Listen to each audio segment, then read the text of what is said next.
This episode is brought to you by Element, spelled LMNT. What on earth is Element? It is a delicious, sugar-free electrolyte drink mix. I've stocked up on boxes and boxes of this. It was one of the first things that I bought when I saw COVID coming down the pike, and I usually use 1 to 2 per day. Element is formulated to help anyone with their electrolyte needs and perfectly suited to folks following a keto, low-carb, or paleo diet. Or if you drink a ton of water and you might not have the right balance, that's often when I drink it, or if you're doing any type of endurance exercise, mountain biking, etc., another application. If you've ever struggled to feel good on keto, low carb, or paleo, it's most likely because even if you're consciously consuming electrolytes, you're just not getting enough. And it relates to a bunch of stuff like a hormone called aldosterone, blah, blah, blah, when insulin is low. But suffice to say, this is where Element, again spelled LMNT, can help. My favorite flavor by far is citrus salt, which, as a side note, you can also use to make a kick-ass no-sugar margarita. But for special occasions, obviously. You're probably already familiar with one of the names behind it, Robb Wolf, R-O-B-B, Robb Wolf, who is a former research biochemist and 2-time New York Times bestselling author of The Paleo Solution and Wired to Eat. Robb created Element by scratching his own itch. That's how it got started. His Brazilian jiu-jitsu coaches turned him on to electrolytes as a performance enhancer. Things clicked, and bam. Company was born. So if you're on a low-carb diet or fasting, electrolytes play a key role in relieving hunger, cramps, headaches, tiredness, and dizziness. Sugar, artificial ingredients, coloring, all that's garbage, unneeded. There's none of that in Element. And a lot of names you might recognize are already using Element. It was recommended to be by one of my favorite athlete friends, 3 Navy SEAL teams as prescribed by their Master Chief, Marine units, FBI sniper teams, at least 5 NFL teams who have subscriptions.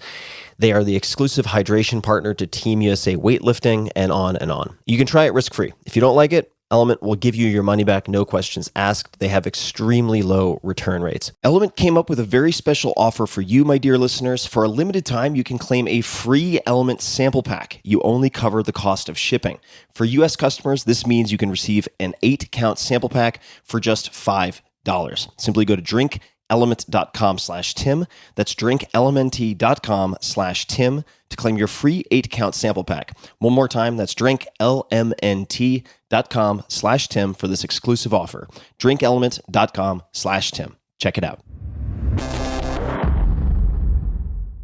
This episode is brought to you by Allform. If you've been listening to this podcast for a while, you've probably heard me talk about Helix Sleep and their mattresses, which I've been using since 2017. I have 2 of them upstairs from where I'm sitting at this moment. And now Helix has gone beyond the bedroom and started making sofas. They just launched a new company called Allform, Allform, and they're making premium, customizable sofas and chairs shipped right to your door at a fraction of the cost of traditional stores. So I'm sitting in my living room right now, and it's entirely Allform furniture. I've got 2 chairs, I've got an ottoman, and I have an L-sectional couch. And I'll come back to that. You can pick your fabric.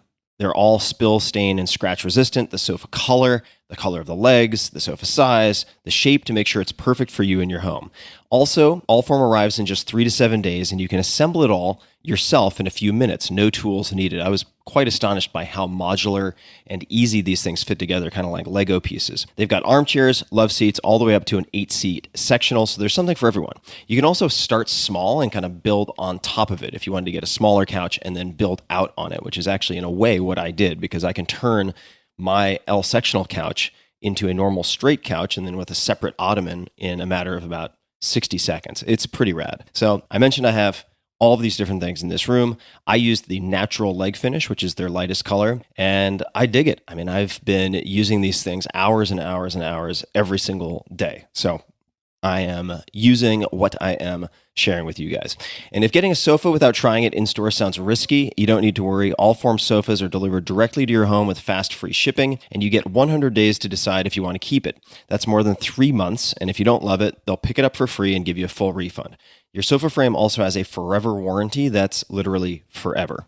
So check it out. Take a look. They've got all sorts of cool stuff to choose from. I was skeptical, And it actually worked. It worked much better than I could have imagined. And I'm very, very happy. So to find your perfect sofa, check out allform.com/Tim. That's ALLFORM.com/Tim. Allform is offering 20% off all orders to you, my dear listeners, at allform.com/Tim. Make sure to use the code TIM at checkout. That's allform.com/Tim and use code TIM at checkout. Optimal minimalism. At this altitude, I can run flat out for a half mile before my hands start shaking. Can I ask you a personal question? Now would seem an appropriate time. What if I did the opposite? I'm a cybernetic organism, living tissue over a metal endoskeleton. The Tim Ferriss Show.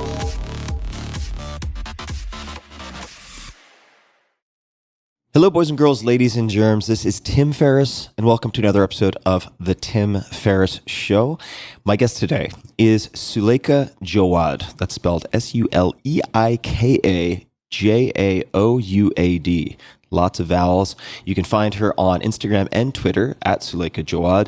She is the author of the New York Times bestselling memoir, Between Two Kingdoms. She wrote the Emmy Award-winning New York Times column and video series, Life Interrupted, and her reporting and essays have been featured in the New York Times Magazine, The Atlantic, Vogue, and NPR, among others. A highly sought-after speaker, her mainstage TED Talk was one of the 10 most popular of 2019 and has nearly 4 million views. She's also the creator of the Isolation Journals, how I first became more familiar with her work, a community creative project founded during the COVID-19 pandemic to help others convert isolation into artistic solitude. More than 100,000 people from around the world have joined. You can find one of my favorite prompts, which I shared on my blog last spring at tim.blog/dialogue. You can find her online at suleikajaouad.com, on Instagram, Twitter at the same, Suleika Jaouad, and on Facebook at Suleika Jaouad page. Suleika, welcome to the show. Thanks, Tim. I'm so excited to be here. I'm so excited to have you here. And as always, there's an embarrassment of riches in front of me on many pages of notes. And I was drinking copious amounts of coffee, trying to figure out where to start. And I think where I would like to start is with The Vigil. Now, that's not going to mean anything to anyone until we provide some context. So could you please describe what The Vigil is? What am I referring to? The Vigil was a story I reported for New York Times Magazine. I think it was 2 or 3 years ago. And I traveled to Northern California to a maximum security prison. And in that prison is one of the first prison hospices in the country, which might sound wildly depressing, but it was truly one of the most inspiring 2 weeks of my life. What makes the prison hospice so unique is that it's staffed by fellow prisoners who've been trained in hospice work and who are there caring for their fellow prisoners who are in the final days or weeks of their lives. And I ended up following 3 young men. All 3 of them were in the early 20s or 30s. And for a lot of the guys who worked in the hospice, their first encounter with mortality was in the context of first or second degree murder. And they were trying to find a sense of redemption and atonement through that work. And I was struck not just by the incredible compassion that they modeled, but a kind of restorative justice that they were practicing in not just taking care of themselves and reckoning with their pasts, but quite literally sitting vigil with fellow prisoners around the clock and being present in those most sacred final hours. How did that experience affect you, if it did? It sounds like an immersive experience. It entailed, I imagine, a lot of observation and lots of note-taking. Does anything come to mind that stuck with you or that stands out as a feeling you experienced during that time? So I'm reminded of the great Brian Stevenson's line about how the worst thing we've ever done doesn't define us. And at that point, I think I was in my late 20s. I walked into that prison with my own set of preconceptions or fears or anxieties about how that process would go. And every single one of those was upended.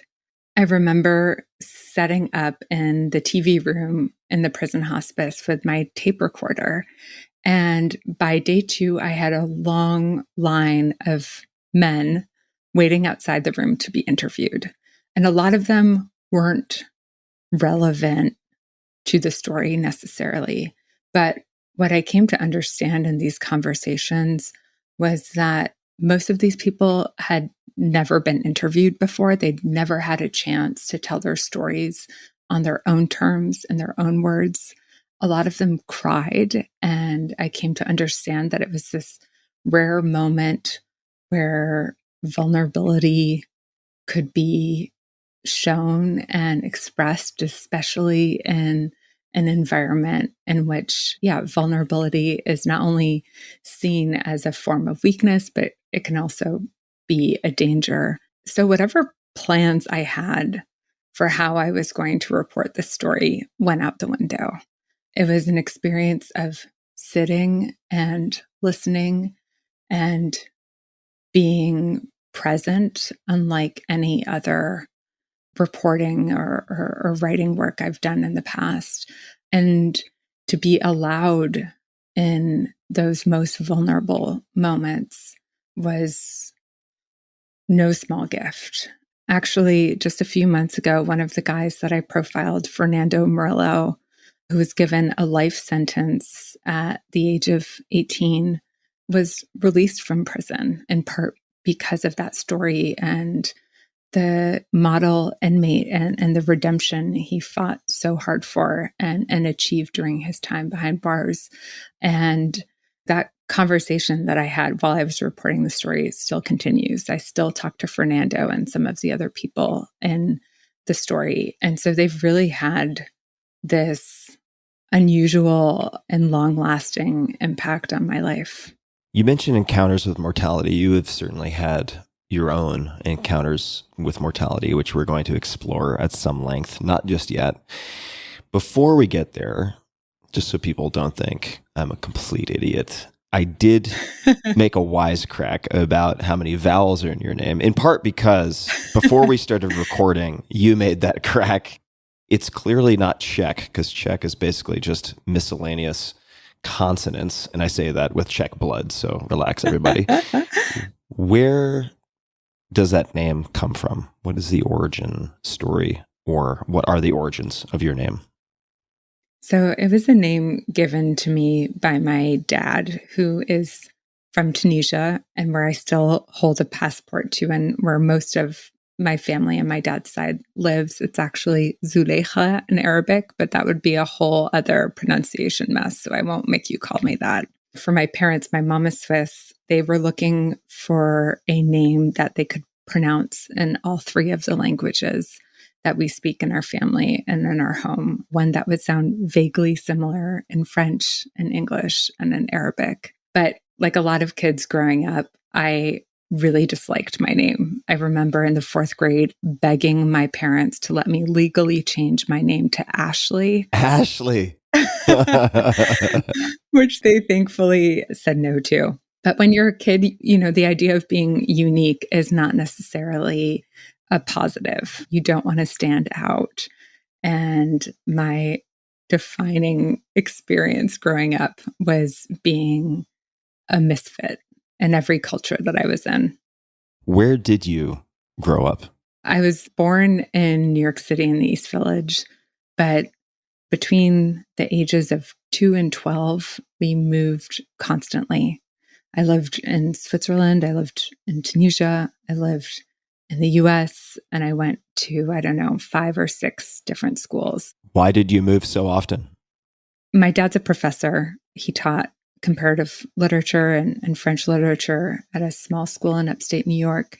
And every time he would get a sabbatical or whenever he had the opportunity, they would both decide to go back to their homelands. But I think the bigger truth is that we were trying to figure out as a family where we fit, especially since we don't have family in the US other than just my parents and my brother and me. But I think, like a lot of mixed kids, the notion of home was an elusive concept. In some ways, it still is. Well, let's talk about, if I may speculate here, one of your artistic homes. I don't know how you think of it, but writing, the craft of writing itself, and reflecting on the visual. I was struck by the strength of the lead, the strength of the opening. And I know, well, I don't want to give myself too much credit here, but I can appreciate how difficult that is to do well because of how much volume you will be able to sift through with a paradox of choice to actually then hone and craft what is a compelling narrative. And I would love to know if you had any particular influences or teachers who led you directly or indirectly to writing. So I think the place that I always found a sense of home was in books. I was a huge reader. I wrote, but privately in the confines of my journal.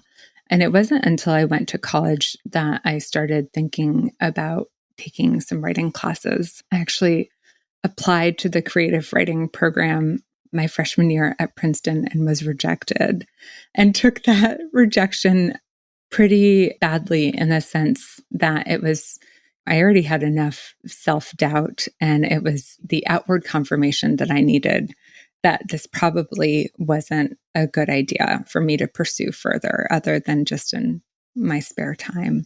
But my junior year, when I was sifting through the course catalog, I saw a journalism class that caught my eye, and it was called Writing About War. And it was taught by a journalist named Thanasi Kimbanis. And the notion of writing about war from Princeton, New Jersey. You should paint a picture for people who don't know what Princeton, New Jersey is like. It's pretty much the opposite of a conflict zone. Strong juxtaposition, yes. The Swarovski crystal shop next to the clothing shop where no students can purchase anything except for a handful. It is not a war zone. Exactly. But that was our assignment, was to find a way to write a story from or about a kind of war zone. And so all semester I was racking my brain and trying to figure out what I could possibly write. And I ended up writing a profile of a classmate who'd been a soldier in the Israeli Defense Forces and who had gotten very seriously injured in a suicide bombing on a train station near her house when she was about 18 years old. And she'd undergone something like a dozen surgeries and still had nerve damage from the shrapnel. And so I sat with her for a couple of hours and interviewed her. And toward the end of that interview, I asked her if she knew anything about the suicide bomber, as she called him. And she said she'd never been able to research anything about him. And that was because she was unwilling due to the sort of emotional charge? Yeah. Or I see. Yeah, I think it had obviously been a very traumatic event for her and for her family. And so I asked her if she might be comfortable with me doing a little digging and learning more about who he was. And she agreed. And what I realized was that this young man was from the Balata refugee camp in the West Bank, which was a place I'd actually visited the semester before during a fall break. And so I ended up tracking down this young man's mother's phone number and Skyping her from my dorm room. And what came out of that were these two side-by-side profiles of my friend and the suicide bomber's mother, who felt a tremendous amount of empathy for my friend and for the other victims of what her son had done. And that experience really electrified me. The notion that from the limitations of a college campus or even a dorm room, I could seek out two stories, two perspectives that you'd think might never actually fit together, and not only pair them side by side, but create a kind of dialogue between two people from very different worlds with very different views. And more than that, a sense of connection. Hope you got a good grade. That's a lot of investigative legwork for an undergrad writing assignment.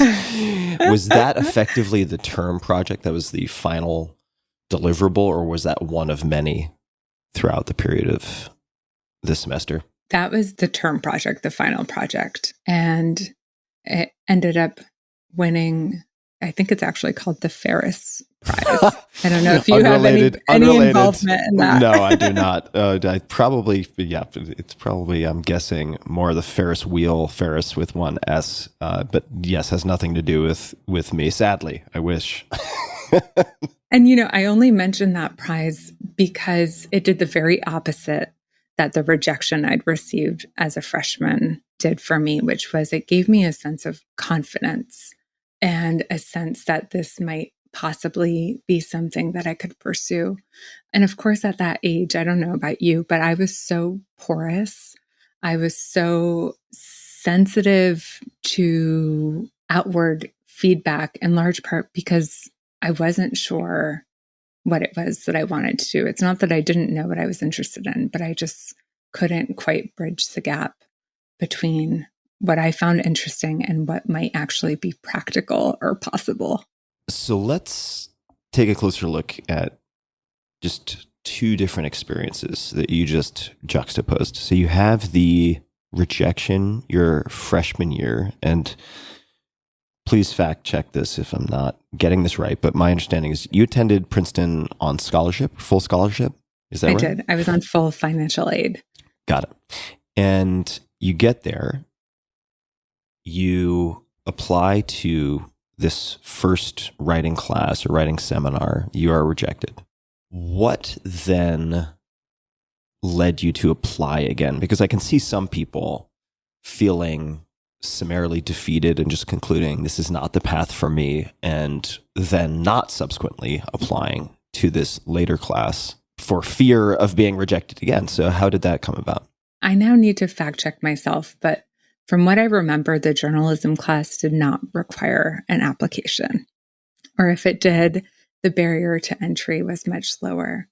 But I also think that at that point, I just spent this semester abroad in Egypt. I'd relearned my native tongue of Arabic, and I felt a sense of confidence, not in my writing abilities, but confidence in that I believed I might have an interesting perspective to offer, which was, my own lived experience growing up in North Africa and the research and travels that I'd done in the Middle East. So it was less that I suddenly felt like I'd become a stronger writer or that I had new chops, and more that I had a set of ideas and experiences that I believed had some worth. Did you speak much Arabic before going to Egypt? So as a kid, I spoke French and Arabic. And when we moved back to the US, I was about 5 or 6 years old. And, I showed up on the first day of kindergarten in upstate New York, not speaking a word of English. And what ended up happening as I became more fluent in English was that Arabic sort of got wedged out. And French was the language we spoke at home. English was the language I spoke at school. But over time, I lost my Arabic. And so it was this very strange experience when I started studying Arabic as an undergrad, in that I would read certain words, or certain words would be uttered by the teacher, and somewhere deep in the recesses of my memory, something would click in, and I knew what the word was. That's so cool. And part of the reason I ask is that I have almost non-existent knowledge of Arabic, but I spent a little bit of time in Jordan and a few other places, and in preparation for going, came to realize that not all Arabic is one Arabic. You have modern standard Arabic, which is kind of, as I understand it, more of kind of this academic abstraction of sorts that is used for just the simplicity of universal teaching.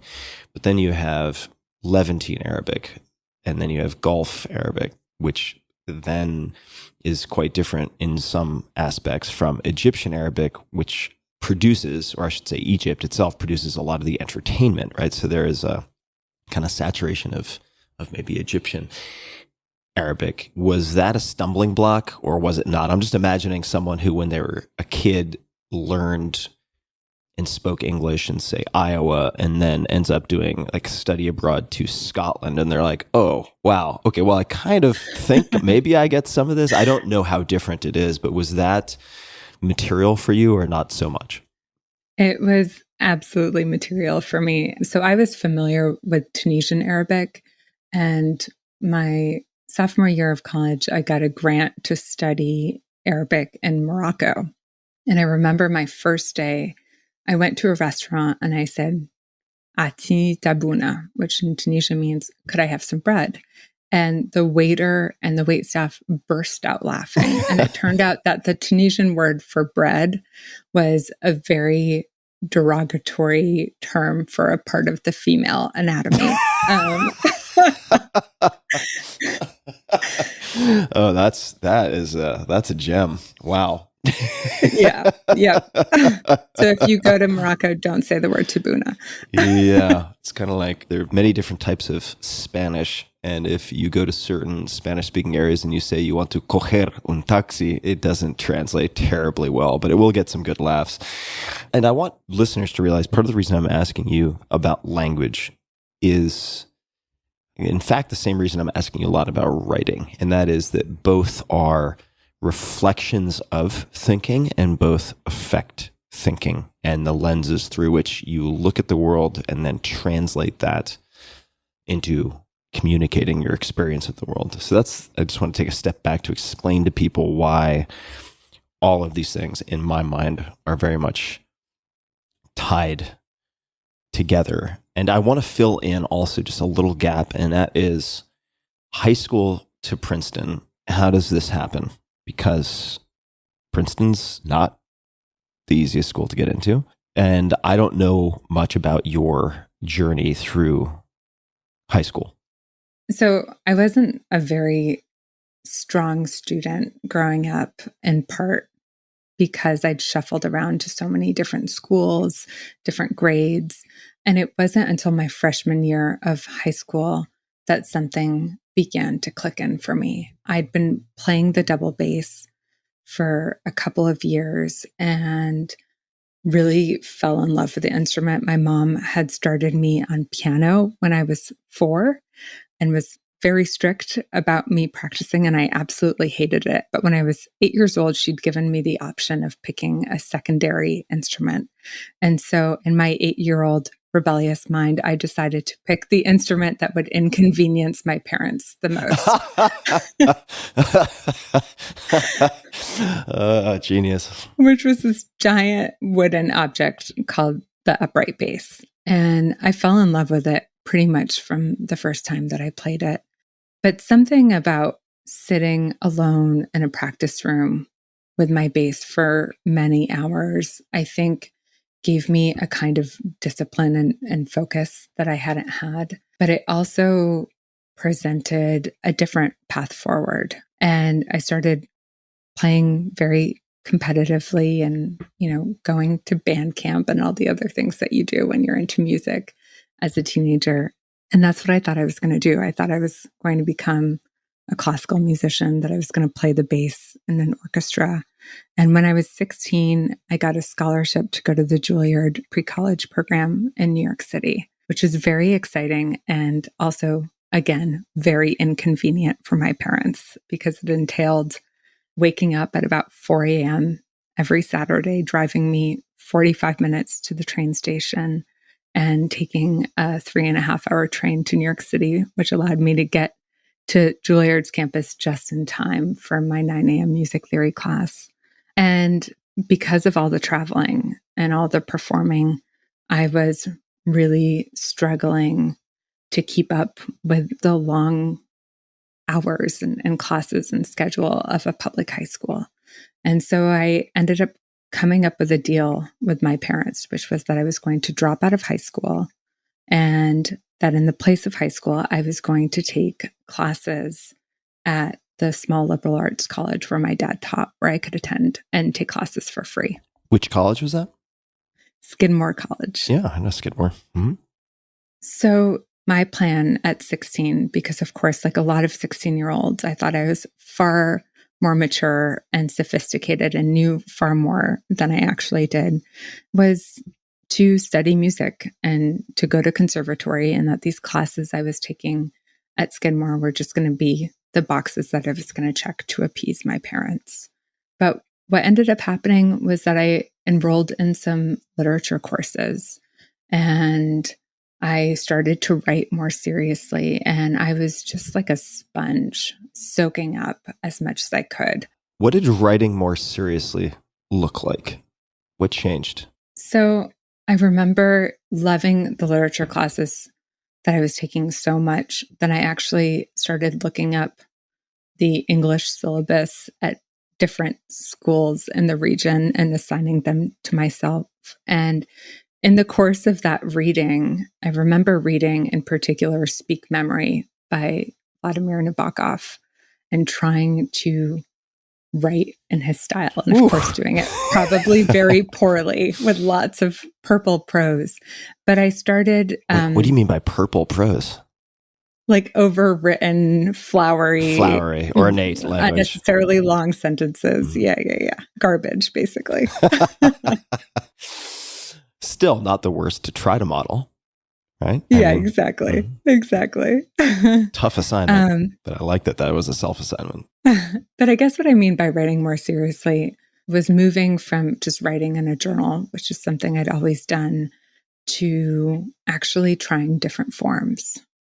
Writing poetry, writing sonnets and prose poems, writing personal essays, writing fiction, and really kind of exploring and exercising this new muscle and very consciously trying to develop it. And so ultimately, I came to the conclusion that I wanted to keep exercising those muscles, that I didn't just want to study one thing and to sit in a practice room for many, many hours a day, but that I actually wanted to go to college.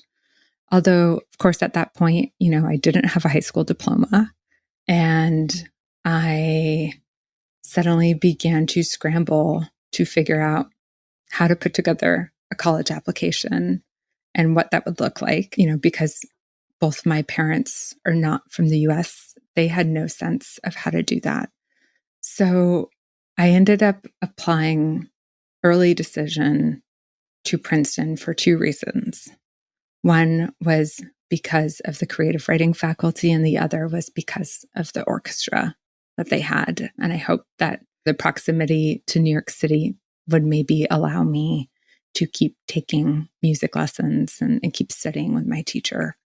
And so I wrote an essay making a case for why, even though I hadn't gotten my high school diploma, I'd gotten an equivalent, if not deeper and better education through this kind of unconventional program of music conservatory and taking these different classes. But just so you have a sense of how clueless I was, on the part of the application where they ask you to list your AP subjects, I wrote down all the classes I'd taken at Skidmore, like modern dance and women in literature. Because I thought, well, these are college classes. I don't know what an AP is, but seems like these are appropriate to list here. Well, the assigning to yourself, the mimicking of these various writing styles and taking that more seriously seems to have been possibly a deciding factor in getting accepted at Princeton, it would seem. It was also the year where the dean said that they were looking for more green-haired students. And so I didn't have green hair, but I think I fit into whatever that alternative category might have been of an atypical student. But that first year in college was really challenging. I had a kind of chip on my shoulder, I'm sure like a lot of other students did, because I hadn't gone to a fancy school, and because I hadn't even graduated from my public school, I felt this need to make up that distance and to work very hard to try to catch up and to try to fill in some of those gaps in my education.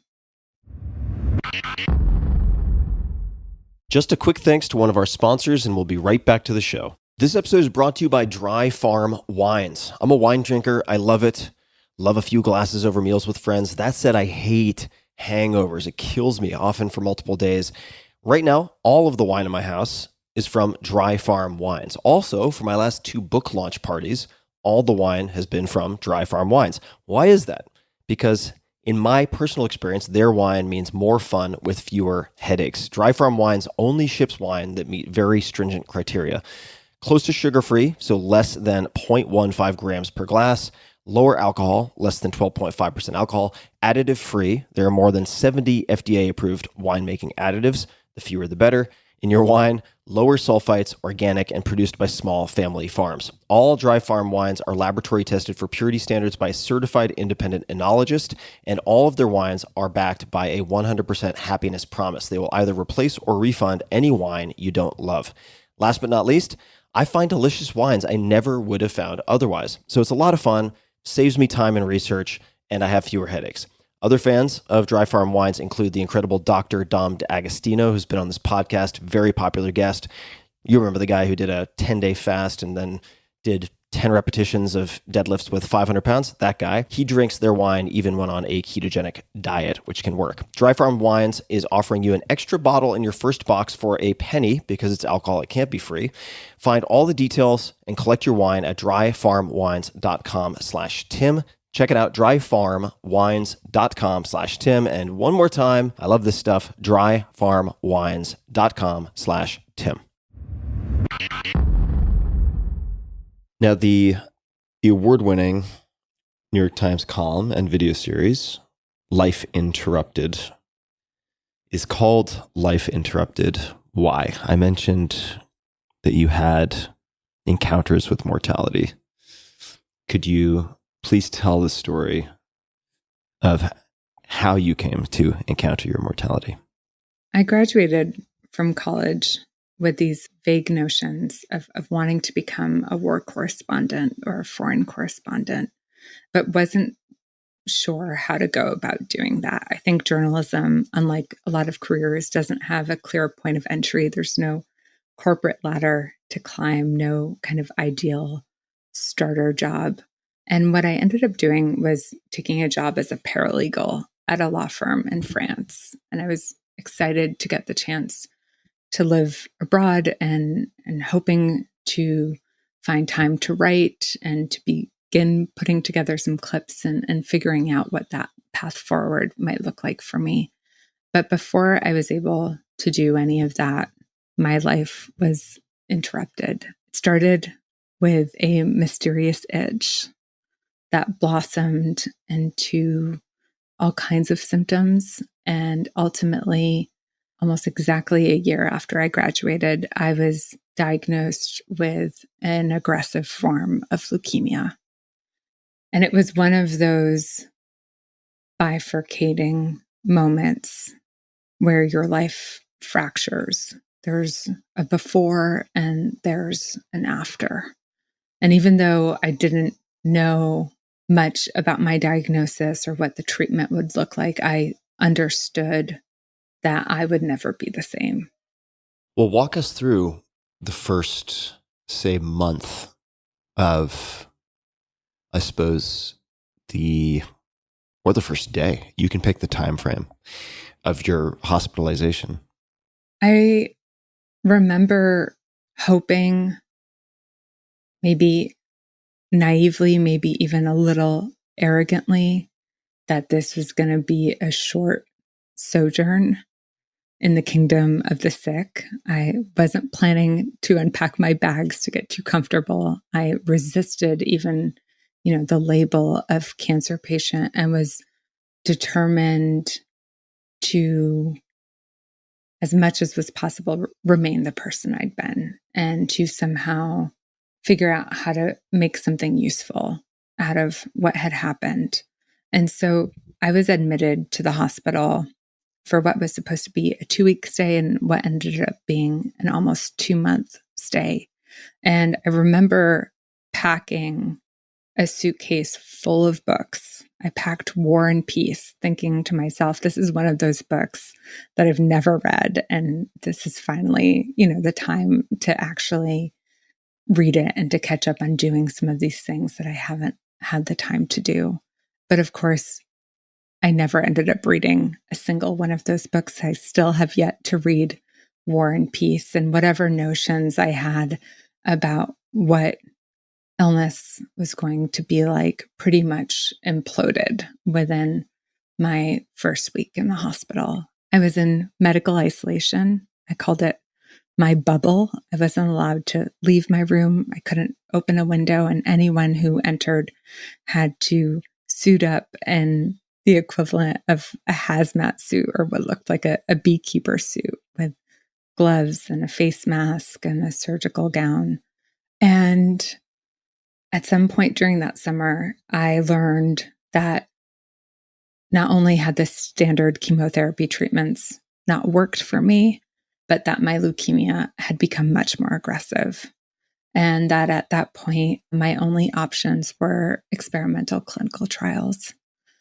And that, I think, more than the diagnosis itself, was profoundly devastating. It was shocking, especially at an age where youth and health are supposed to go hand in hand. Even if you don't know who you are or what you're going to do with your life, you tell yourself you have time. And suddenly that relationship to time for me changed pretty abruptly. I didn't have time. I didn't have the option of experimenting and taking different jobs and traveling the world, or whatever those big and small milestones are of early adulthood. War and Peace, also unread by yours truly. I hate to admit it. There are certain books that travel with me from place to place, year to year, decade to decade. Like, I'm sorry, Edward, but Edward Tufte's books, and they're just sort of these indications of where I maybe aspire to be at some point in the future, but I never quite get to that future. Nonetheless, I did read about a few books that seem to have been impactful during this experience, and I'm going to explore multiple facets of this experience because I'm very, very interested. Few of the books that have come up, and please confirm, deny, or modify as needed. I'm going to mispronounce this. Is it Audre Lorde's The Cancer Journals? John Green's The Fault in Our Stars, which probably be more familiar to people.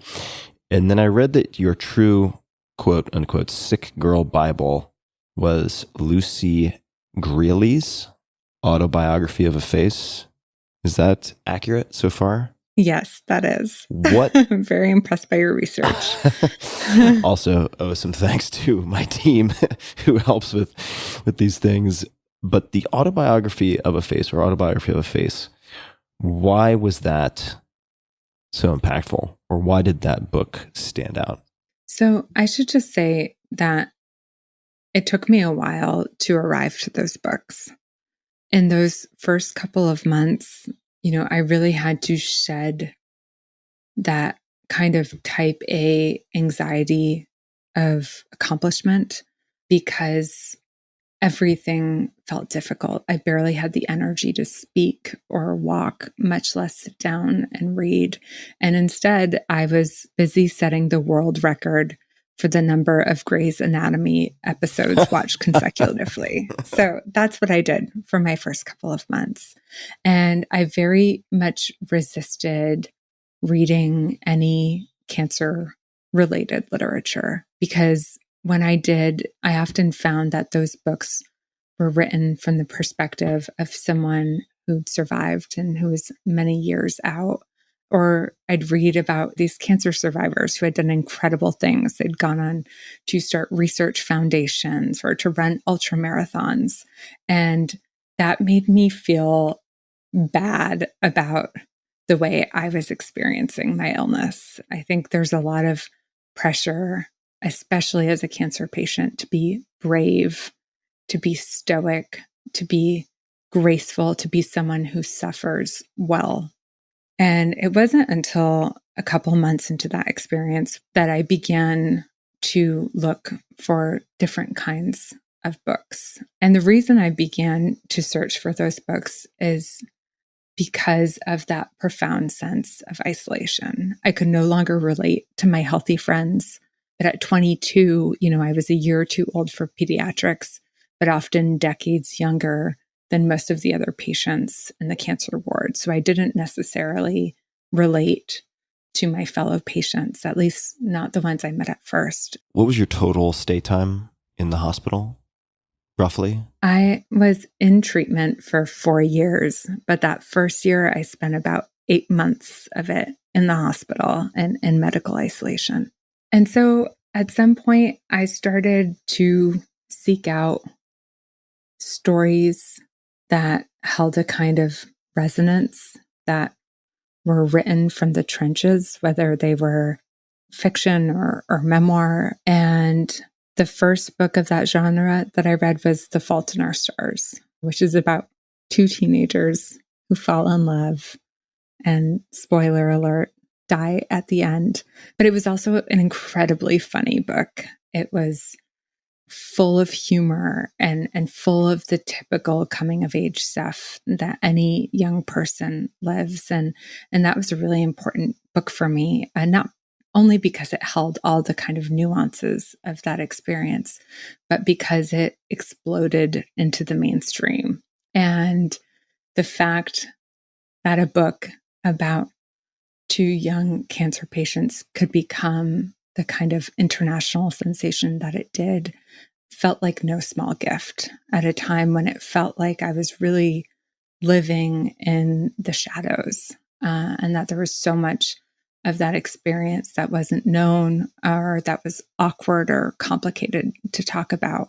And so that led me on this journey of reading these other books, of reading Lucy Grilly's autobiography of a face, of really seeking out writers who were giving ink to the experience of illness in a way that felt fresh and true and perspective altering. What does the title Autobiography of a Face refer to? Or how does that pertain to the story within Lucy's book? So Lucy Grilly was this incredible poet. And as a kid, she'd had a form of bone cancer called Ewing sarcoma. And she survived that cancer. But because of the surgeries and the radiation that she'd had to her jaw, she had to have a number of different surgeries over the course of her life that left her disfigured. And so the book is less about the experience of cancer than it is about interrogating beauty and living with her face and the kind of long-term imprints of that experience across her whole life. And I was really struck by that book, especially later as I began to emerge from cancer treatment and as I began to reckon with the imprints of my own illness on my body and my life and my sense of self. What were some of those imprints, let's just say, to begin, on your body post-hospitalization?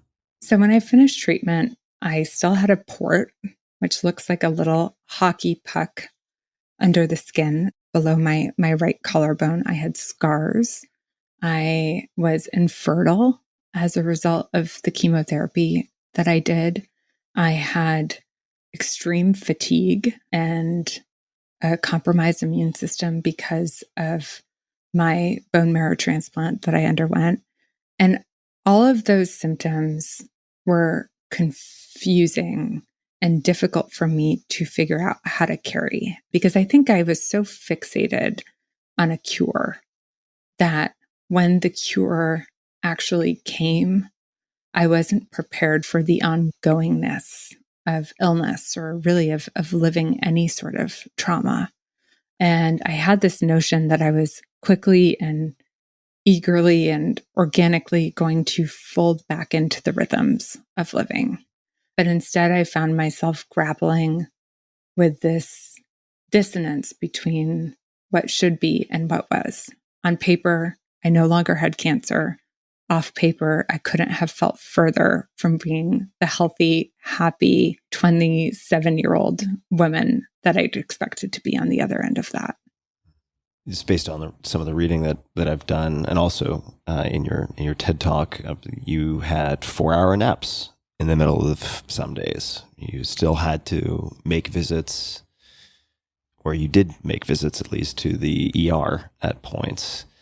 I'm curious to hear how you related to expectations of you, perhaps.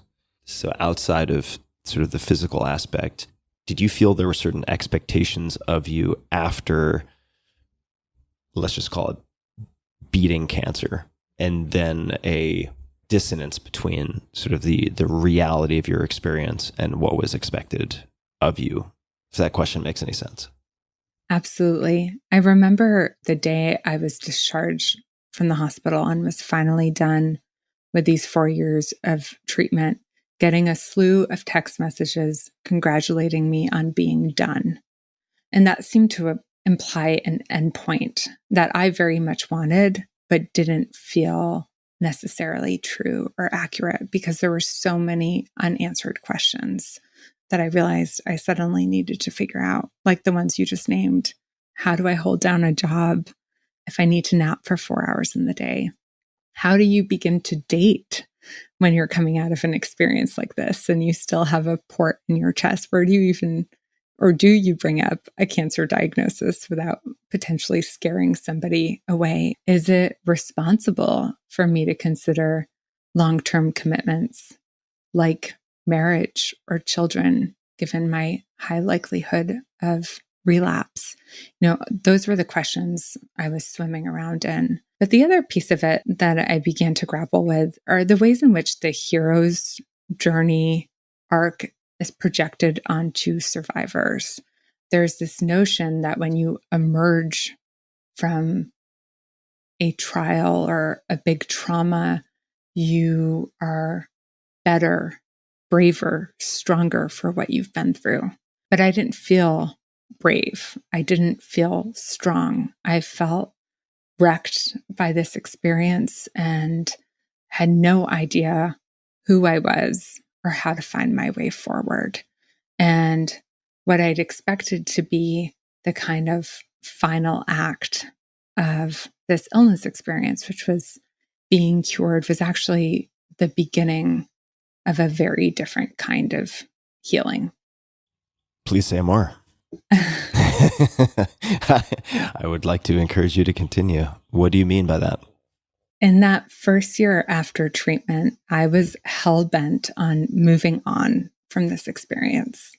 I wanted to be a quote-unquote normal young person. And I remember looking to my friends almost with an anthropological sort of eye, thinking to myself, like, what does a normal 27-year-old do?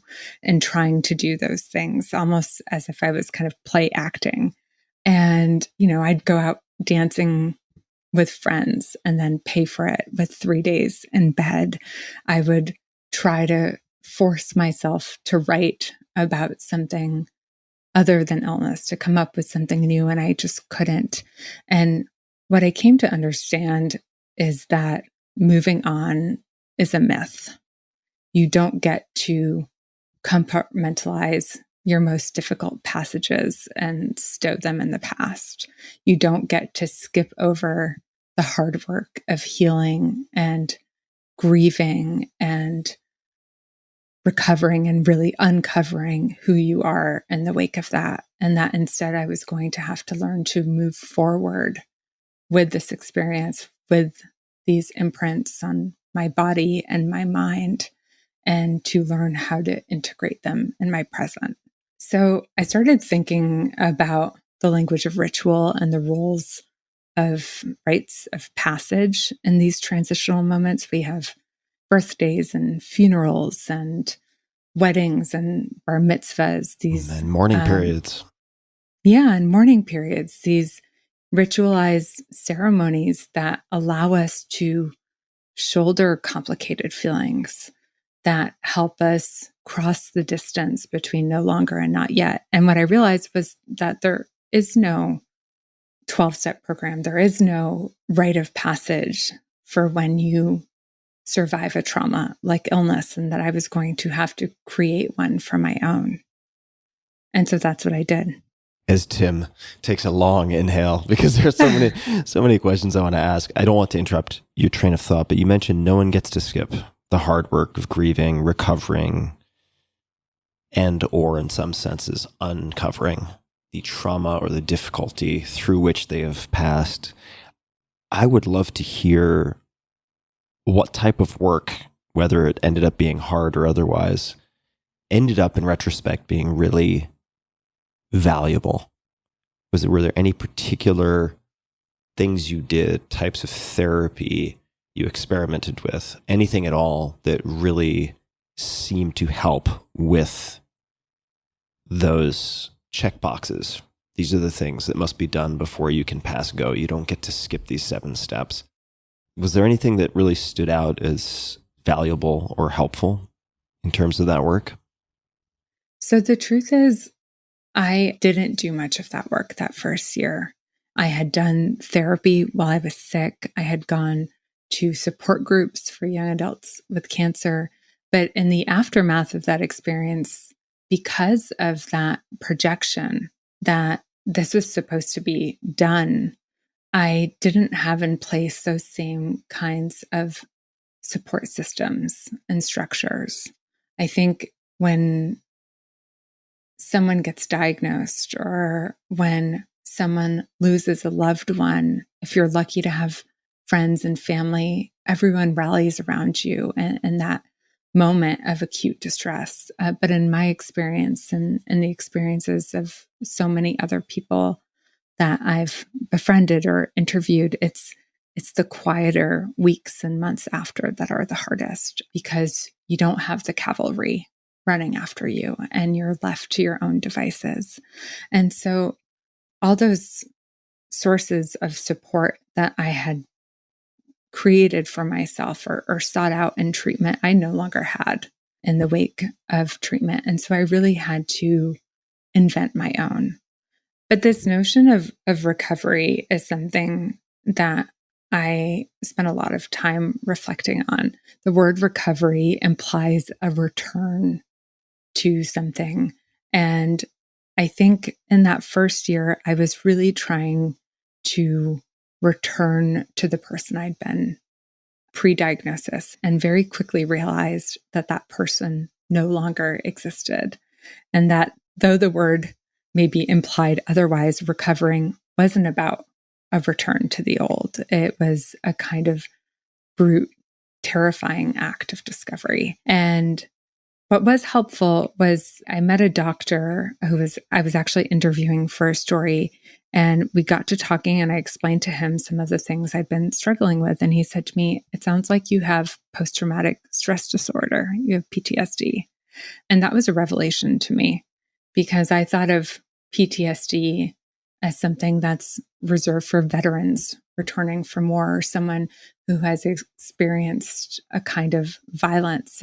It hadn't occurred to me that it also applied to emerging from a long period of life-threatening illness.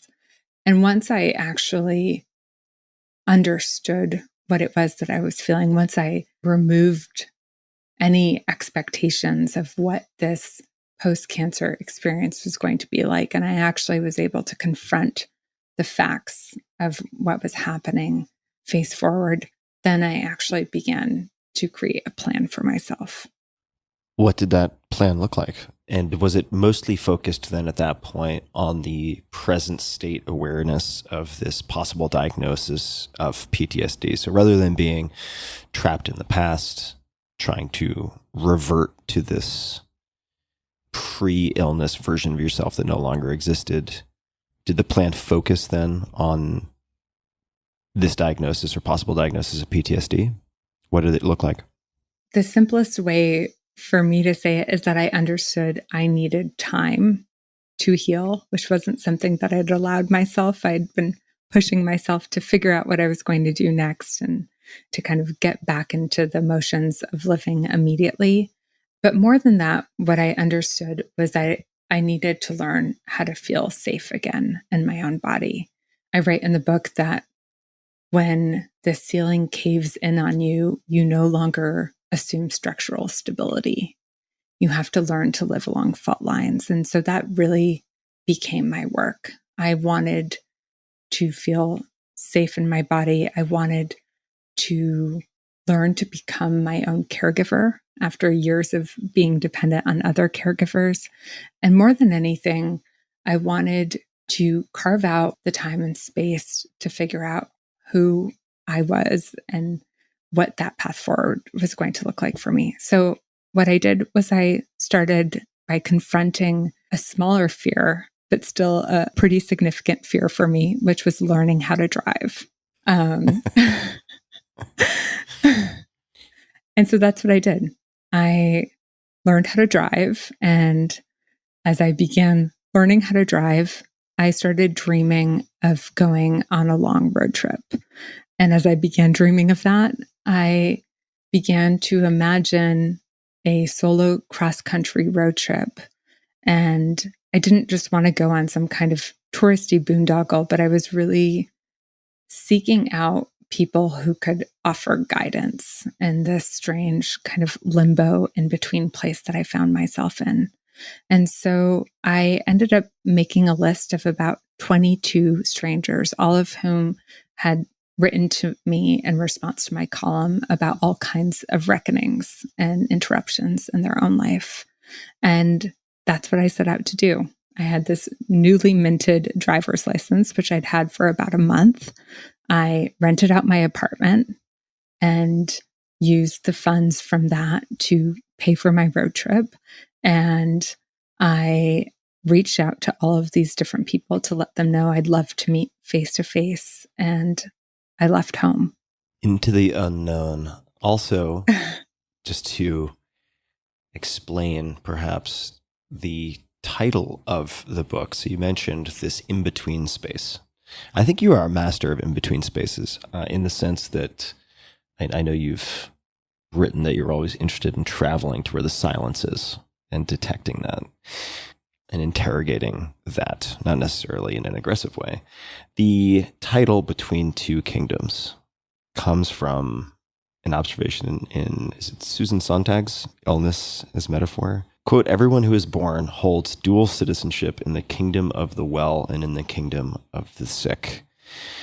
And I suppose what's left out of that is that there is a spectrum between those 2 points, right? It's not just a binary one or the other, at least in your lived experience. And is there anything you'd like to add to selecting that as the title for the memoir? Yeah, I mean, I think that kind of binary thinking, especially as we live longer and longer lives, means that that border is porous and that much of us end up spending our lives somewhere between the two. And so removing that sense that I had to be a denizen of one or the other and allowing myself to exist in that messy middle, I used to think of it as the kind of wilderness of survivorship, was where I was when I left for that road trip. And my hope was that that trip and the people I met along the way would form a kind of breadcrumb path back toward some semblance of existing among the living. So to recap, you learned to drive at 27, around 1 month before a 15,000 mile solo road trip, which of course sounds totally improbable, but this is a real story. And I wanted to, before we get to that, because I think these things are in some ways interrelated, I wanted to ask first how you landed your New York Times column, because that in some ways was the birthplace or the connective tissue that then brought these people into your life in a way that would connect into this road trip. So how did you land the New York Times column? At some point during that first year of treatment, my friends and family came up with the idea of doing something called the 100-Day Project. And the concept was really simple. We were each going to pick our own project and do something creative every day for 100 days. So my dad wrote 100 childhood memories about growing up in Tunisia that he compiled into a little booklet and gave to me. My mom, who's an artist, painted a ceramic tile every day for 100 days that she assembled into a shield and hung above my bed and told me it had protective powers. And so for my 100-day project, I decided to keep the stakes very low. And I returned to the thing I've always done in difficult moments, which was journaling. And I created a couple rules for myself. The first was that I had to do it every day, but that it didn't matter if the quality was any good, and it didn't matter how long my journal entries were. So sometimes it was several pages. Often it was a paragraph. Occasionally it was one word. Sometimes it was just the F word. But that's what I did. I journaled every day for 100 days. And something interesting began to happen during that journaling process. I found myself observing my hospital room and the world around me in a different sort of way. I was recording snippets of conversations between the nurses by the coffee station. I was writing about the different patients I was meeting. I was jotting down funny little anecdotes that would come up. And I was writing about more serious topics, about the ones that made me feel uncomfortable or ashamed. I wrote about the infertility. I wrote about the experience of falling in love while falling sick. I wrote about navigating our insane healthcare system. And by the end of that, I realized that even though I couldn't be a journalist in the way that maybe I'd imagined graduating from college, I wasn't going to be a war correspondent or a foreign correspondent. I was, in fact, reporting from the front lines of my hospital bed on a different kind of conflict zone. And that project was really what became the source material for the column. But because I'd never been published before, and because I was, 23 at that point, like the good millennial that I was, I first started by creating a blog, which felt manageable. And so that's what I did. I watched YouTube videos and figured out how to put together a very simple blog. And I started to write and to take it seriously and to treat it as a job. And it felt really good to have a job to do other than just being a patient. And about 2 weeks later, after I started this blog, it had been circulated and had racked up a significant number of views, or at least what felt significant to me, because I'd gone into this whole thing thinking that maybe my parents and my grandmother and a couple of friends would read it. I received a phone call from an editor at the New York Times asking me if I might want to write an essay. And I paused and very politely thanked her and told her that I wasn't interested in writing an essay. Didn't see that coming. Okay, continue. And I should just back up and say that at that point, I was about 2 months out from a bone marrow transplant. And a bone marrow transplant is this incredibly risky procedure. And my doctors had told me that I had about a 35% chance of long-term survival. And so that, just to give you the context of the frame of mind that I was in. So I took a deep breath and I told this editor that what I actually wanted to do was to write a weekly column, to write from the trenches of treatment without knowing how my story was going to end, and to really give ink to that experience of illness in youth.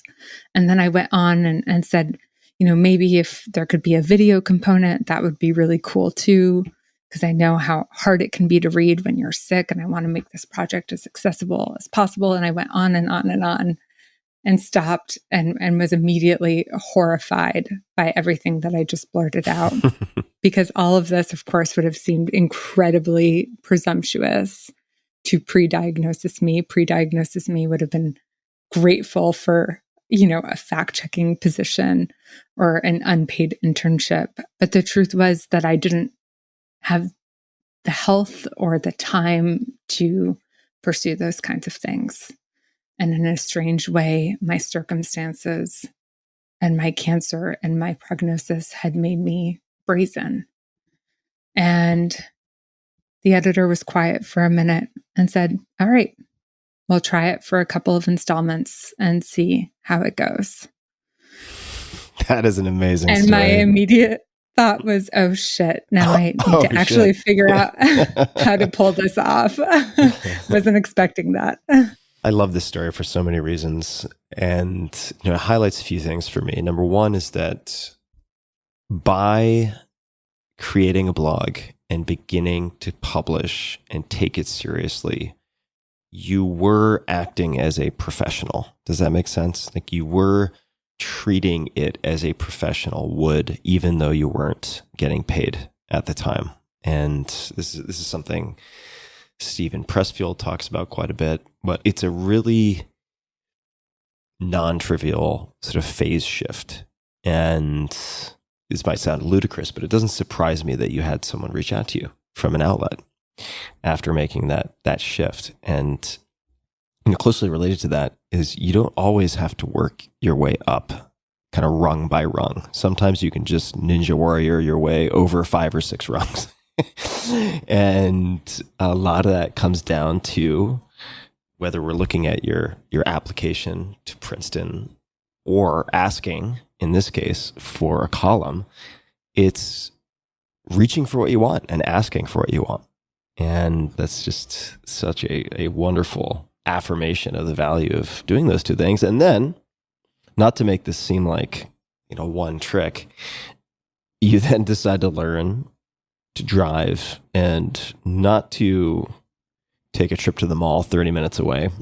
Maybe that too, but to do 15,000 miles solo. And you're using the relationships that had emerged from this column as sort of the tentative connective points to lead you through the country. So I think it's 20 plus people. So we're not going to necessarily talk about all of them, but could you give us a sense of this group by painting a picture of a few of them? The column launched my first week in the bone marrow transplant unit. And I'm not sure that I'd given much thought to what would come of it because of the nature of my illness and my prognosis. I wasn't thinking very far ahead. I was truly trying to survive each day. And in fact, the future had become a very scary place for me because I didn't know if I would get to exist in the future. So I was purely focused on the work. There's a photo of me in the bone marrow transplant unit where I have a vomit bucket under one arm and I have my laptop under the other arm, and I'm crying, not because of the side effects of the chemo or because I'm about to have this terrifying procedure, but because I'm late for a deadline, which was such a healthy reorienting of my anxieties in that moment. But what I didn't expect when that first column and video launched was this sense of connection and possibility I would feel to the world outside my windows. And that first day, I received so many letters from strangers around the world. I received an email from a man who was also undergoing a bone marrow transplant for leukemia and happened to be in the room right next door to my hospital room. And we couldn't meet because we were both in medical isolation and the germ risk was too high. But one day, as I was being rolled out of my room to get a CT scan, I passed his door and I knocked on the little window and we waved. And just that moment of connection, the fact of knowing that there was someone else who was living what I was living, gave me a source of strength and a sense of community that sustained me throughout that bone marrow transplant process. But that experience was one that I had with so many people, and not just with people who were undergoing cancer treatment. I heard from a high school teacher in California named Catherine, who'd lost her son to suicide a few years earlier. I heard from a family of survivalist ranchers in Montana. I heard from a young man on death row in Texas who'd never been sick a day in his life. He did 1,000 push-ups just as his warm-up to start off each morning, who related to that experience of isolation and of facing mortality, even though it was in a very different context. And so those were the people I ended up going to visit. And what I'd done over the years of writing these columns was that I printed out the emails or the messages that really impacted me. And I started keeping them in a little wooden box because I knew I wanted to be able to return to them. And so those letters in that wooden box became my itinerary for the road trip. One of the examples you gave stands out a bit for me. I can imagine in most cases, common threads of perhaps reflecting on mortality. The survivalists in Montana jump out as perhaps the black sheep of the bunch. What did they say? Or what did one of them say in the writing, in the letter that was sent to you? If you remember. It was actually from a woman who goes by the nickname Salsa, Of course. of course, who I very briefly met at First Descents, which is this incredible nonprofit that offers outdoor adventure trips for young adults with cancer. And she had been the volunteer camp mom who was charged with cooking and making sure we were, well fed and nurtured for our week at camp. And I loved her immediately, in part because she kept a bottle of hooch, as she called it, in a little purse inscribed or embroidered with prayer scripture. But shortly after that trip at camp, I'd ended up in the hospital, and she had sent me this beautiful package with a letter in it inviting me to come visit her and her family on their ranch in Montana and to ride the range on horseback when I was well again. And so I'd kept that letter, and she was, she didn't fall into the category of a stranger because we'd met, but I'd kept that letter because at the time, the possibility of traveling, of riding on horseback, of going to Montana seemed so far away, but I would kind of daydream about it. And so she and her family were definitely one of the more eventful stops on this road trip. But even though we couldn't have come from more different worlds and backgrounds, while I was there in Montana, I was struck by this sense of community they'd built. At the end of my time there, one of the ranchers said to me, "So we've been talking and you can be on our list." And I was like, "What list is that?" And he said, "Our list of people who can join us in end times." And he went on to say, "We've learned from this last week that you have pretty much no practical skills. But you can be our scribe because everyone needs to have a job." And I said, I'll take that. It's better than court jester, I suppose. To be the scribe. Exactly. It's really remarkable, and I suppose on some level not surprising if we take the time to let it sink in, how much shared humanity there is across a group, as completely sort of heterogeneous as the one that you is the one that you visited, right? I mean, despite all the obvious differences, how much connectivity there is. And I just wanted to take a moment to mention again one organization that you mentioned, and I think it's First Descents. Yeah, and their website is firstdescents.org. I'm actually a huge fan of this nonprofit, so I'm glad that you mentioned it. And the simple description: First Descents provides life-changing outdoor adventures for young adults, so 18 to 39, impacted by cancer and other serious health conditions. It's a really remarkable, outstanding nonprofit. So I suggest people check out firstdescents.org. What did you find your experience to be of the road trip compared to your expectations or hopes? How did things most differ? Well, let me just start by saying that I began my road trip in New York City, more specifically in Midtown. And the first 5 minutes of my road trip were the most terrifying 5 minutes of my life, which is saying a lot given what I just been through. I remember twisting the keys in the ignition, putting my turn signal on. I had Willie Nelson's On the Road Again playing. I was really trying to set the vibe for myself. And I turned onto 9th Avenue and I saw this man out of the corner of my eye in the bicycle lane waving his hands at me, flapping them. And I thought, that's strange. But then again, weird things happen in New York City all the time.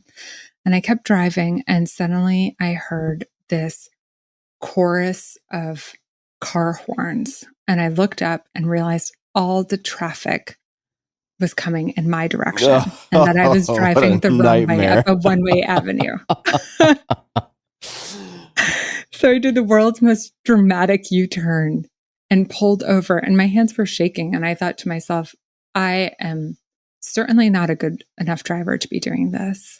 I don't think I'm well enough to be doing this. What am I thinking? I'm about to go visit a bunch of people, most of whom I've never met before.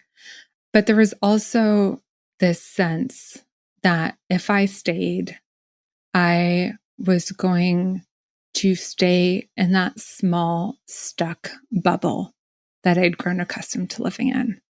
I was terrified of everything. Weirdly, after spending years in the hospital, I'd grown comfortable there. I understood how that world worked. It was the outside world that was frightening to me. And I knew in that moment that I had a choice. I could either stay in that stuck place, and that, even though it felt safe, it was still a small stuck place, or I could thrust myself into the bigger expanses of the world and try to figure out what was on the other side of that fear. And so it wasn't really a choice. Got it. It was a ready, fire, aim scenario, right?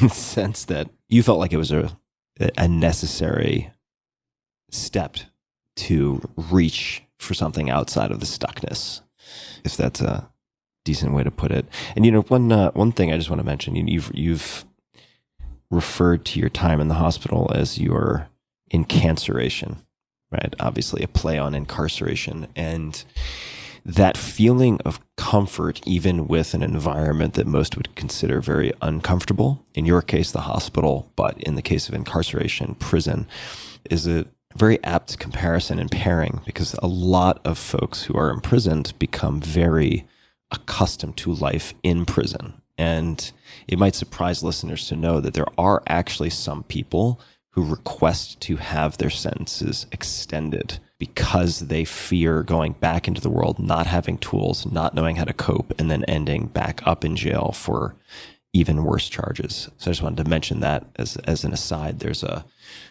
documentary, I believe the title is The Artist and the Thief, that showcases an example of that. I just want to say that I'm so glad you brought that up, because, that lost stuck year was a year of great depression for me, of great shame, because I knew that I was one of the lucky ones. And in my darkest moments, I remember wishing that I was still sick or that I would get sick again. Not because I wanted to have leukemia, of course, but because I missed the hospital's ecosystem. I missed its inhabitants. I understood them. It was being on the outside, being among the healthy, that really made me feel like an imposter. And that sense of missing something that you shouldn't miss was so unsettling to me. And I remembered, at my very sickest, thinking to myself, if I'm going to survive this, it has to be to live a good life, a meaningful life, a happy one. But I wasn't doing that. I was doing the very opposite of that. And I knew that I couldn't continue on the way I was. And so when I say stuck, I worry that sounds light for what I was feeling, but it really kind of bordered on a sense of desperation, a feeling of, I cannot continue on like this. I need to find a different way forward. Did the road trip provide you with that? Or did it provide you with some breadcrumbs that led in a direction that provided you with some optimism? I'm just wondering, when all said and done, 15,000 miles later, were you happy that you'd done it? I know that's a lot of questions in one, so you can pick however, whichever you want to grab onto. It's a terrible habit I have of asking like 17-part questions. I think to sit alone with your thoughts in a car for many days, many hours, can feel like a torturous form of self-experimentation. And it definitely felt that way in the beginning. It was also really physically challenging for me. In those early weeks on the road, I would drive for 2 hours or 3 hours and be so wrecked with fatigue that I'd pull over and park in a McDonald's parking lot to nap. And so I was making very slow progress. But the interesting thing about being on this road trip for as long as I was, and I was on the road for roughly about 100 days, was that I started to feel better. And not in the sense that these long-term permanent side effects of my illness disappeared. They didn't. That fatigue, that compromised immune system chased me across state lines. But I began to learn to work with my limitations and to accept them. And every day I would drive a little further and a little longer before I would do my McDonald's parking lot nap. I was camping by myself between these different stops to visit the people on my list. And that in and of itself was its own edifying experience. I was almost modeling the kind of independence that I did not have and forcing myself through a kind of self-imposed exposure therapy to learn that I could be alone, that I could take care of myself, that I could even camp in the woods and be okay.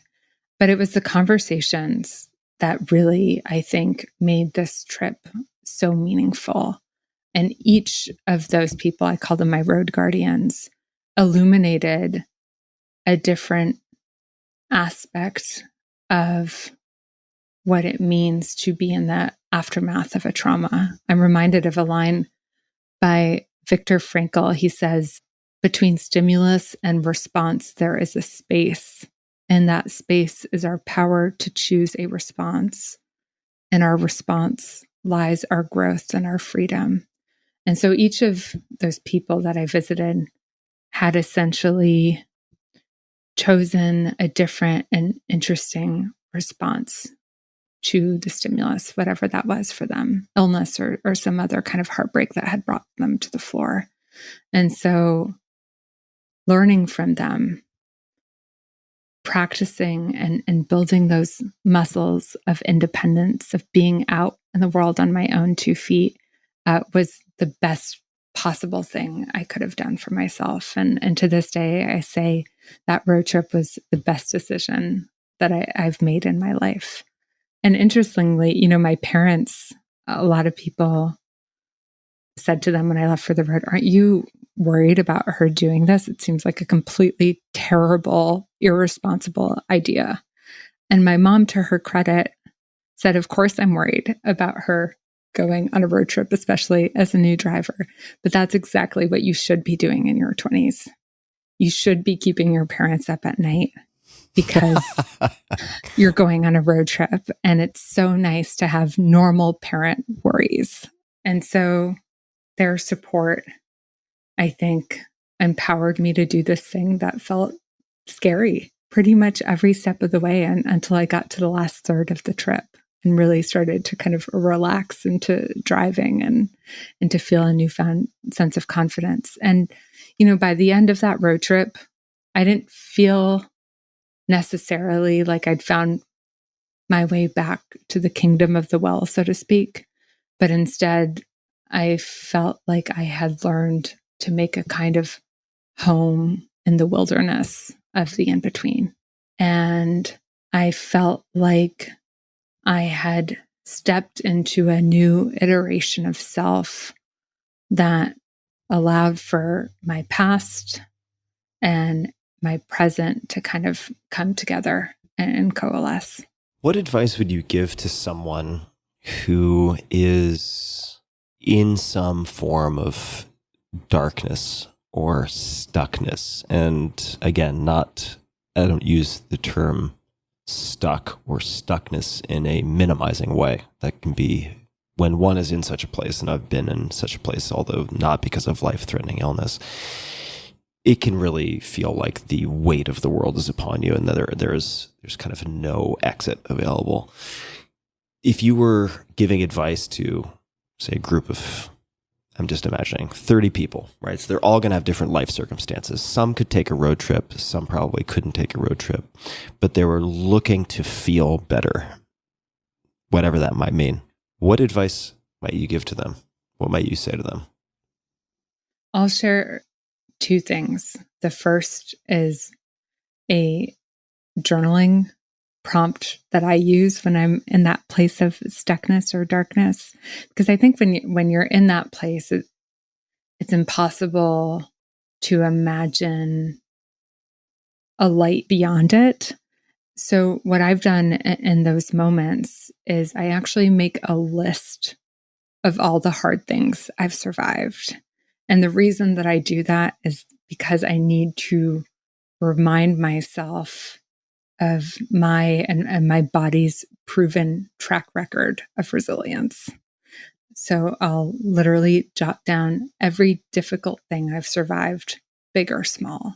And just the act of writing those down brings forth that kind of muscle memory, that trust that you've moved through difficult passages before and that you can again. And the second thing I'll say is, I don't know about you, Tim, but like I was raised in a pull yourself up by the bootstraps type of house where the notion of tough skin was very much something to be acquired and desired.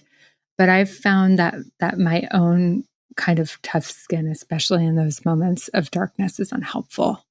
As much as I want to kind of armor myself or not allow myself to wallow in those moments, I've become an advocate for a different approach, which is a kind of tender skin approach of trying to allow myself not just to be vulnerable, but to share that vulnerability.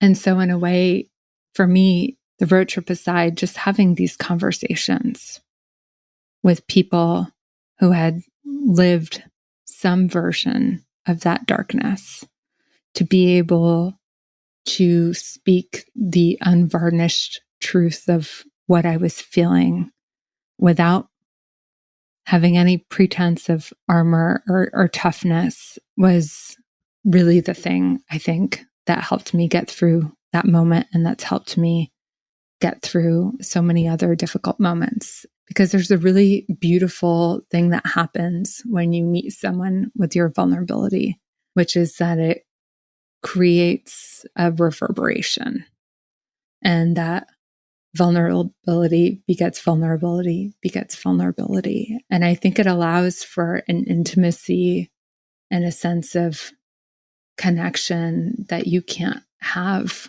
when you're trying to mask the kind of painful or ugly parts of yourself. And, I'm reminded of something Nadia Bolz-Weber says about shame, which is that sunlight is the best disinfectant for shame. And I would say that sunlight and vulnerability is the best disinfectant for darkness. It ceases to be a terrible private experience when you hold it up to the light and when you see it, refracted in someone else's experience. Do you still have a journaling practice? I do. Could you describe what that looks like? And that might seem like a hard left to people listening who are like, Jesus, Tim, that was really not very subtle of you. But I think these might tie together, and that's part of why I bring it up. Because literally to my left, about a foot and a half away, is a copy of the Morning Pages Journal, The Artist's Way Morning Pages Journal by Julia Cameron. And the practice of morning pages, which is one type of journaling, is really, as I believe Julia describes it, to provide spiritual windshield wipers, in so much as it's really just to take the things that are rattling around inside your mind that are disabling or muddying the waters, and to fix them on paper like a fly in the amber so that you can then move on with your day. So in a sense, like being vulnerable, even though it is from my eyes only, I find to be tremendously therapeutic. But there are many different ways to journal. That's one way that I journal. I would love to hear more about what your journal and journaling practice looks like. I've been keeping a journal pretty much since I was old enough to hold a pen. And part of why I've kept this practice is exactly what you're saying. It's this one rare space where you get to show up as your most unedited self. And the stakes are very low because it's for your eyes only. And I find that in writing in a journal, I open up a dialogue with the self. It's a space where you can examine things, big or small. And so I journal every day. It's the first thing I do. I wake up, I let my dogs out into the backyard, and I make myself a cup of coffee, and I write in my journal. And I like to write by hand because there's no backspace bar. There's no possibility of editing. You have to follow the line of thought through to its end without worrying if it's dumb or if it makes any sense. I actually do most of my first drafts in my journal so that I can kind of trick my brain out of that space of thinking, oh my gosh, I'm writing for a publication or I'm writing for a deadline, to that quieter space of I'm exploring and I'm experimenting, and I can follow an idea without worrying about where it's going to lead me. So I use the journal for all kinds of things. I also, this might feel a little woo-woo to some of your listeners, but I'm a big list fan, and probably like some of your listeners, I have very long to-do lists that I keep for myself. But before I get to my to-do list in my journal, I often start by writing a to-feel list. And the reason I do that is because I think there's a way in which otherwise I kind of tumble into my tasks for the day head first without a clear sense of intention. And that to feel list is really a remnant of when I was sick, when I had about 3 hours of usable energy in the day, which meant that I had to get very specific about what I wanted to do in those 3 hours and who I wanted to spend them with and what it was that I wanted to feel. Could you give any examples of what you might put down or have put down on your to feel list? One of the things that shows up often on my to feel list is some version of breathing, which might sound strange, but I, especially around this book launch and after the year we've all had, I'll catch myself in these moments of busyness where I realize I'm not taking real breaths. I'm almost holding my breath. And so that's one thing that's usually at the top of my list. And I do a breathing meditation every day.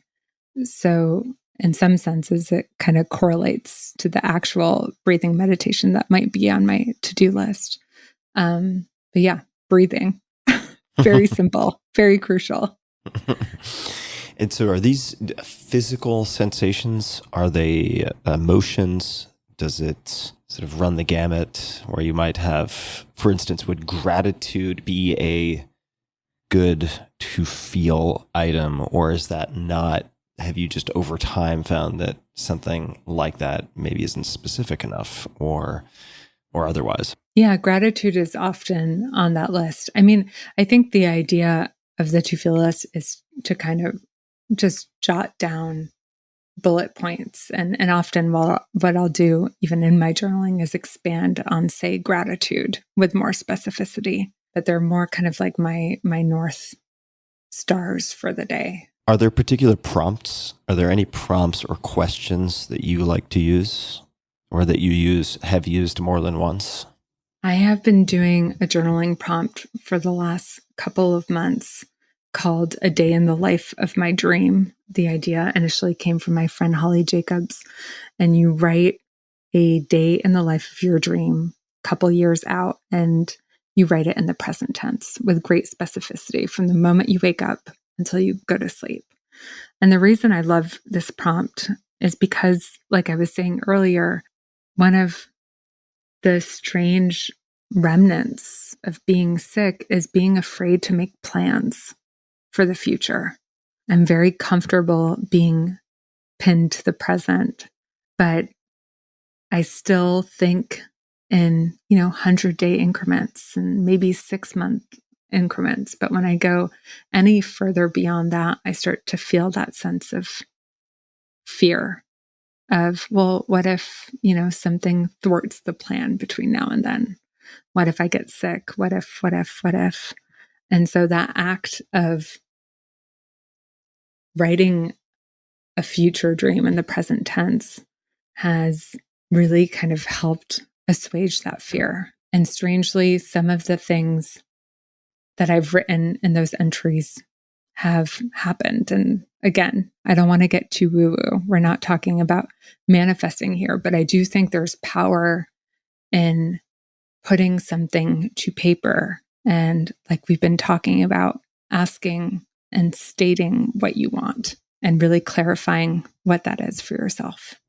I totally agree. I think the term manifesting can take us in all sorts of directions that we wouldn't want to go, but there's a difference between making a specific ask or taking something that is vague and making it specific, and a vague wish or just hand wavy woo-woo magical thinking, right? There's a difference. And I think crucially, when you take something that is like a vague discomfort or longing and translate it to something very specific on paper, your selective attention begins to see things that could contribute to whatever it is you just wrote down. Much like if you buy a new car and then in the next week you start to see that new car everywhere, it's not because everyone bought the same car, it's because your attention is now trained on something very specific. I think there's tremendous value in that. Absolutely. And I'll just say, I have tried on some dreams for fit in the last couple of months where I've written a day in the life of a particular dream and come to the conclusion that that is not, in fact, my dream.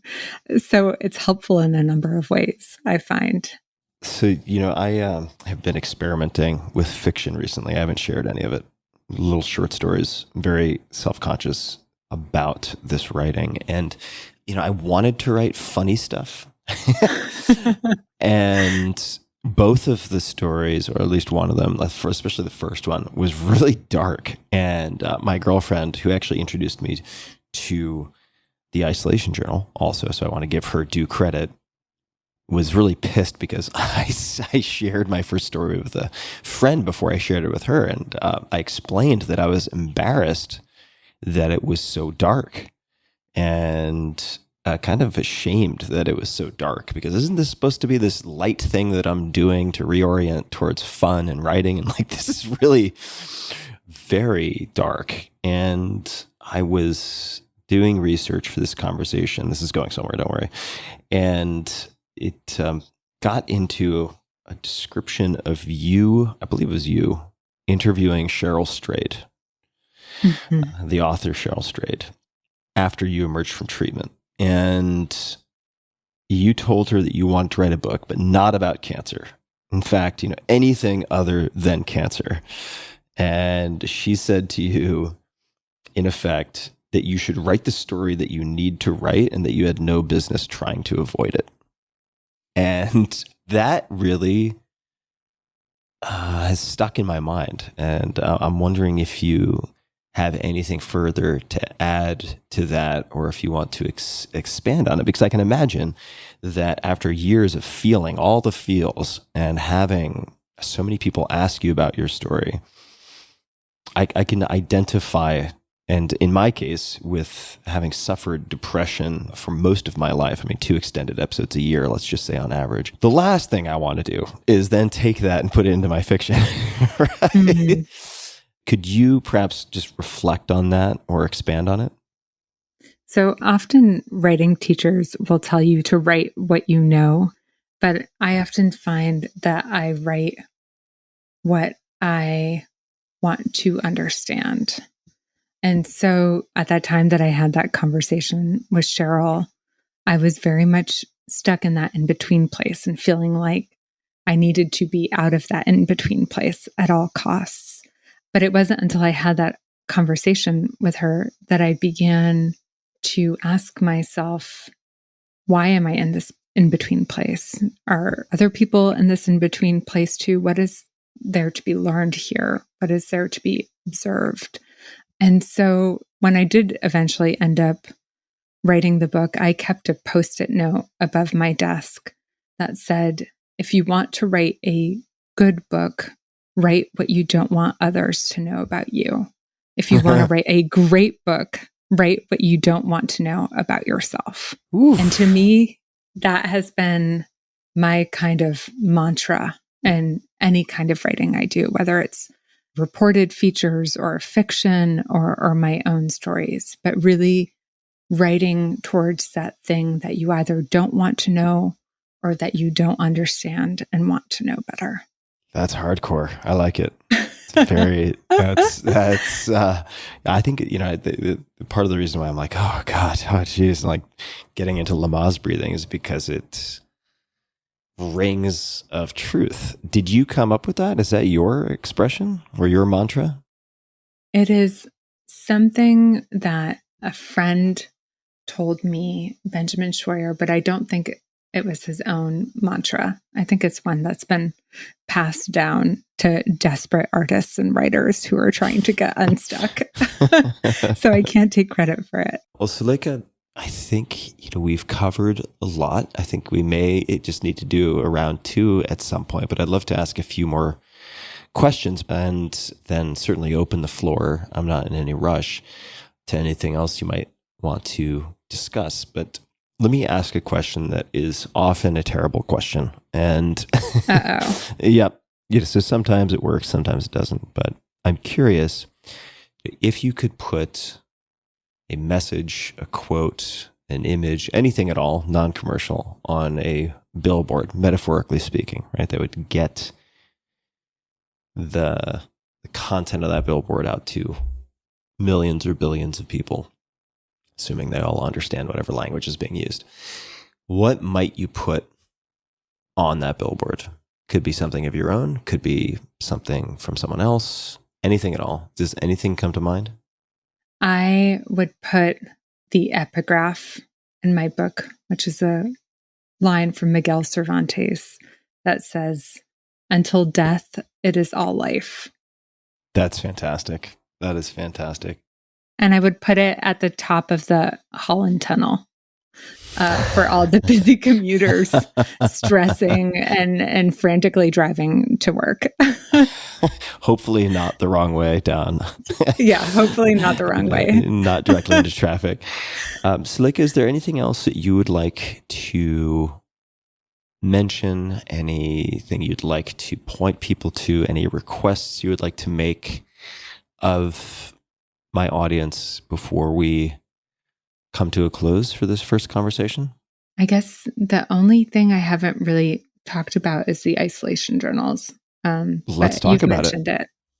let's talk about it some more, because I think it has been a lifeline for so many, and it is a way to, as I think you've put it, reconnect to joy and curiosity that has attracted 100,000 plus people. So I think it's worth spending at least a few minutes on. So would you like to take the mic and go from there? So at the beginning of the pandemic, I was struck by how familiar it all felt. That experience of navigating the world with a mask, of walking around with gallons of hand sanitizer, that sense of hypervigilance, all of it was so similar to what I'd experienced when I was sick, except that, of course, we were all living it together on a global scale. So I had the idea of returning to that 100-day project that I'd done with my friends and family, except this time I wanted to open it up to a bigger community, and I wanted to invite people to journal alongside with me. And so I reached out to some friends, different artists and writers and musicians. I reached out to a couple of my heroes and idols and asked them if they might be willing to contribute a journaling prompt. And so that's what we've done.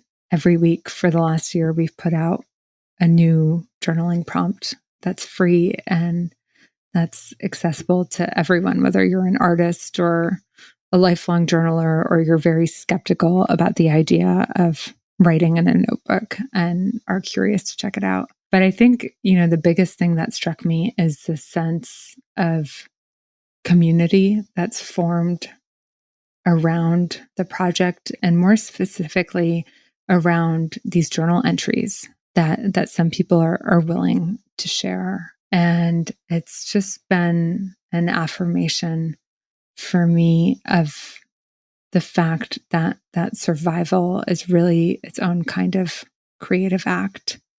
And that when we dare to be vulnerable, we learn again and again that we're more alike than we are different. Hear, hear.